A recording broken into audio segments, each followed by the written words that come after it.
नाज़रीन ग्रामी, एस्ट्रोलॉजी एक ऐसा दिलचस्प और आसान इल्म है कि जिसकी मदद से किसी की शख्सियत के मुख्तलिफ पहलुओं के बारे में जाना जा सकता है। इसके अलावा एस्ट्रोलॉजी ये भी बता सकती है कि आपका आज का दिन या आने वाला वक्त कैसे गुजरेगा। बात करते हैं स्टार जिमनी यानी बुर्ज चौजा के हामिल अफराद की उनका आइंदा हफ्ता कैसे रहेगा। तो नाज़रीन, इस हफ्ते आपके मिजाज में काफ़ी तब्दीलियाँ वाक़ई होंगी। आपके मनसूबों को तरक्की में काफ़ी मुज़ाहमत का सामना करना पड़ सकता है।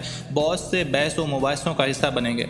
हकीकत पसंद बने, कामयाबी हासिल करने में कोई भी आपकी मदद नहीं करेगा। मोहब्बत के मामलात में सख्त पेचीदियों का सामना करना पड़ सकता है, लेकिन सब्र व इस्तेकाम सूरत हाल को बेहतर बना सकते हैं।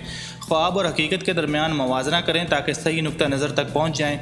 कुछ सितारों की गर्दश आपको काबिल बना देगी। आपके इर्द गिर्द जो भी लोग मौजूद हैं, हकीकी तौर पर उन पर तवज्जो दें और उनके लिए वक़्त निकालें। गैर मामूली तवज्जो घरेलू मामलात में बेहतरी लाती है।